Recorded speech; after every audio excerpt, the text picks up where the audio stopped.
Hello, Enzo? Pa. Kailangan ko kasi ng pera eh. Malaking halaga kailangan ko. Baka may pera ka pa dyan. Di ba pa, kakapadala ko lang sa iyo Matutupad na yung mga plano natin. Oh, siya, sandali lang. Ako naman yung kakausap sa kanya. Tay, si kuya kasi tay, na-aksidente tay. Kaya na kailangan mo na umuwi dito. Sige na tay. Si Enzo? Opo.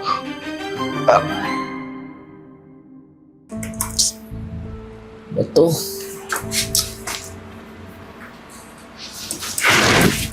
Oh, Jaboy. Mauna na ako Kasi may part-time pa ako Kailangan ko maghapit. Ikaw talaga, may trabaho ka na dito. Narakit ka pa? Alam mo naman, kailangan Daming umaasa sa Pilipinas. Bakit kasi di ka pa mag-retiro? Matanda ka naman Naging pabaya kasi yung anak ko wala. Kailangan ko suportahan yan Malaki naman na yung anak mo, tsaka kailangan nila mabuhay sa sarili nilang paa. Muna kasi, alam mo, nangako kasi ako dun sa asawa ko na hindi ko pababayaan yung anak ko. Kailangan mapagtapos ko siya ng pag-aaral. Ang tanong, may ipon ka na ba? Yun na nga Wala pa. Alam mo naman, lahat pinapadala ko sa Pilipinas para hindi sila mahirapan doon. Paano? Mauna na ako Bawi na lang ako sa'yo bukas. Agahan ko yung pasok para ako maglilinis dito. So sige, mamaya pa ako matatapos dito. Nahihirapan ako sales, ang gulo Sige, mauna na ako Sige, ingat.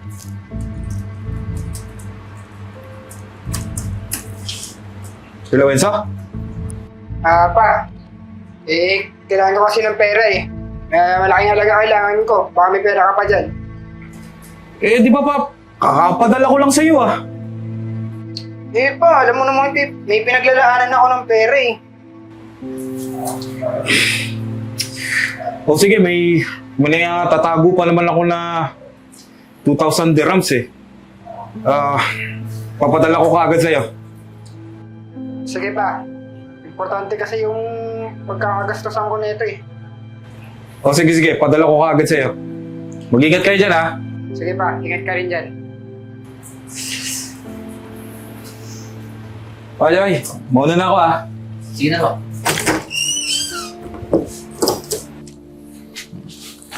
Oh, ano? Nakausap mo ba si tatay? Ano sabi? Oo. Paniwalang-paniwala si Papa sa mga sinasabi ko sa kanya. Ayos! Ayos! Sa wakas, matutupad na yung mga plano natin. Oh, siya, sandali lang. Ako naman yung kakausap sa kanya.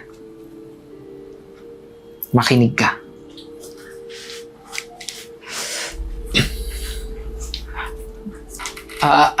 Tay? Jay. Bakit? Tay, andito kasi ako ngayon sa labas na highway. Papunta sana ako sa trabaho, tay. Kaya lang po, may nakasalubong po ako lalaki tapos hinold up po ako, tay. Tinangay po yung mga gamit ko, tsaka pati po yung cellphone, tsaka yung pera ko. Kaya nga po nakikitawag na lang ako, tay. Okay ka lang ba? Wala bang masakit sa'yo? Hindi ka ba napano? Tay, huwag mo ko alalahan kasi wala namang nangyaring masama sa akin Ano na lang, tay, kasi kailangan ko ng pera.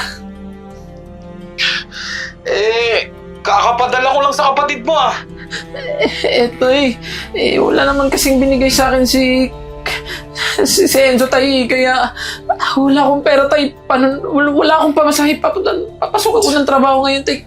Malilate na nga ako, tay. Paano ba? Sige, ganito na lang. Manghihiram muna ako doon sa kaibigan ko Tapos magpapadala ako sa'yo. Gawan ko ng paraan yan. Sige po, tay. Salamat. Maraming salamat, tay. Basta, tay, ipadala mo agad, isend mo ka agad, tay, kasi kailangan ko yun. Sige na. Mag-ingat ka, Sige, tay. Salamat.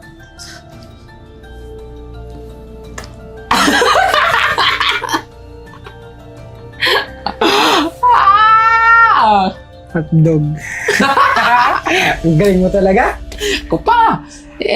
Saan pa naman ako nagmala sa sarili ko? Ako pa ba? Magaling ako din miskarte, syempre. Alam nga naman na ikaw lang yung marunong. Aba, syempre, hindi ako magpapahuli sa mga ganyang bagay. Alam mo naman ako, kilala mo naman ako sa ganyang bagay, diba? Magaling ako sa pagsisinungaling.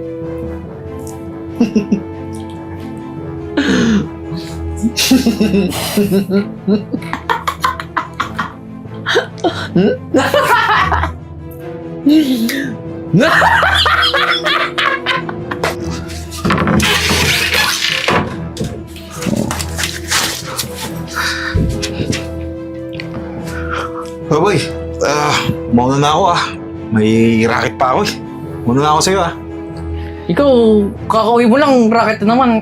Kumain ka na ba? Okay na, nagkape na naman ako, tsaka tinapay, okay na ako doon. Bakit kasi hindi ka muna kumain ng maayos Totoo naubusan na ako ng pera Pinadala ko kasi sa lahat sa mga anak ko. Dapat kasi, tiisin mo na yung mga anak mo Kaya-kaya naman na nila buhayin sarili na. Tsaka, ikaw lang ang napapagod. Alam mo, okay lang naman ako Kaya kong tiisin. Kahit di ako kumain, basta may padala lang ako sa mga anak ko sa Pilipinas.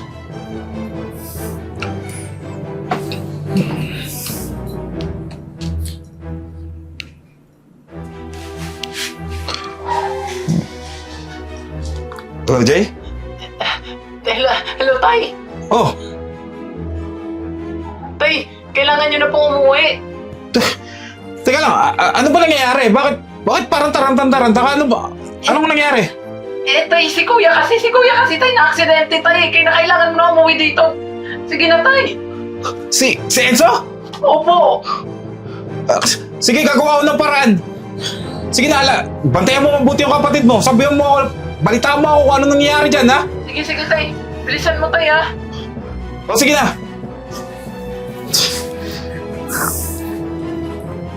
Bakit ano nangyari? Yabo, yung anak ko na-aksidente. Kailangan ko umuwi sa Pilipinas. Paano? May pera ka ba? Wala nga Baka, pwede mo naman akong pairamin. Babalik ko na lang agad. Sige, sakto. May ipon naman ako Pero, balik mo rin Oo, pangako.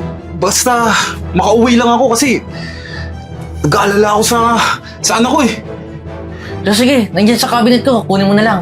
Sige.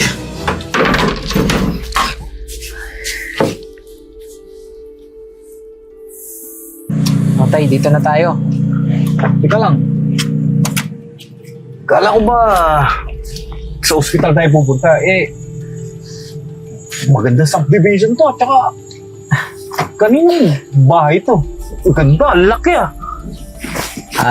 Basta Tay, bumaba na lang muna tayo. Tara na. Teka lang. Tsaka, kanina ko pa tinatanong sa'yo, kaninong sasakyan to? Ito ba Tay? Hiniram ko lang to sa kaibigan ko. Alam mo naman ako, di ba? Marami akong mga kaibigan na medyo nakakaangat sa buhay. Kaya eto, napagbigyan. So, tara Tay, baba na tayo. Mamaya na yung matanong mo. Tara na. Paano yung gamit ko? Ako na bahala dyan Tay, kukunin ko yan. Sige.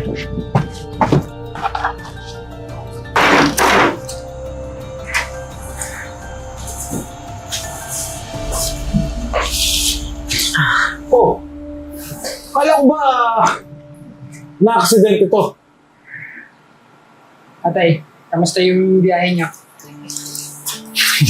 Okay naman, pero kanina pa talaga ako nagtataka Tsaka bakit nandito kayo sa malaking bahay na to? Tsaka, okay ka naman pala. I-explain nyo nga, hindi ko maintindihan Totoo yan, Tay. Okay naman talaga ako Hindi naman talaga ako na-disgrasya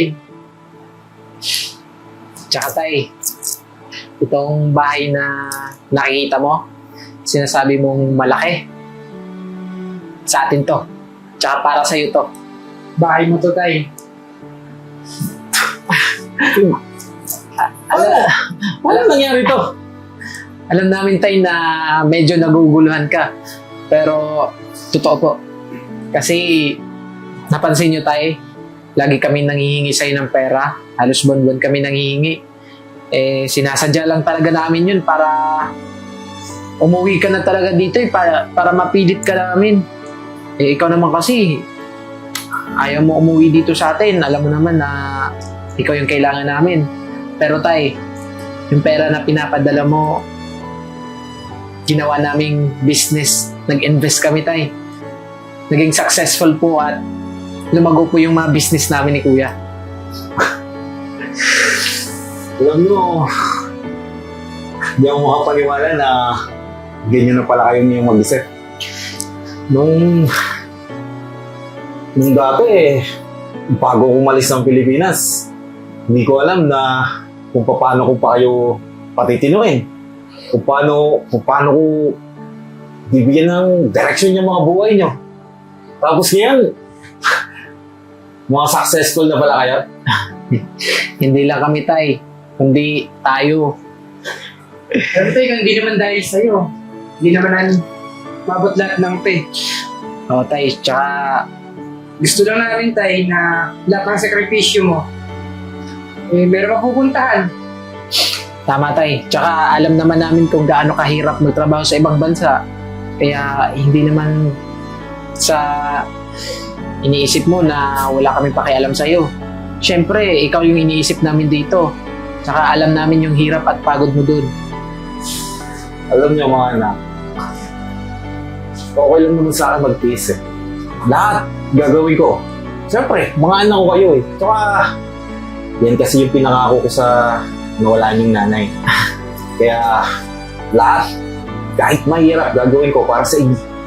Basta tay, simula sa araw na to, ngayon, bukas at magpakailanman, hindi ka na babalik sa ibang bansa para magtrabaho. Kasi dito ka na lang sa Pilipinas. Magkakasama tayong tatlo.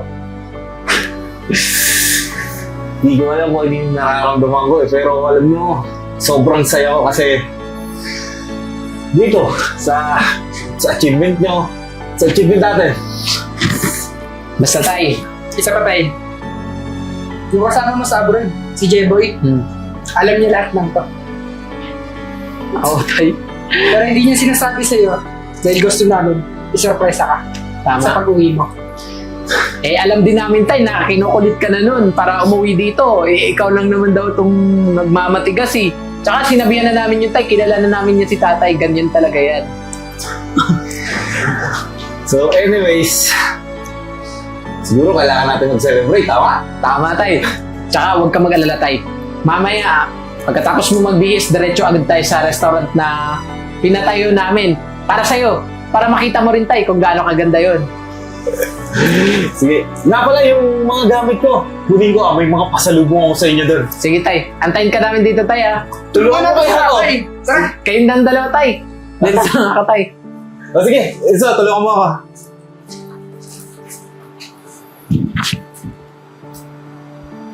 Naway!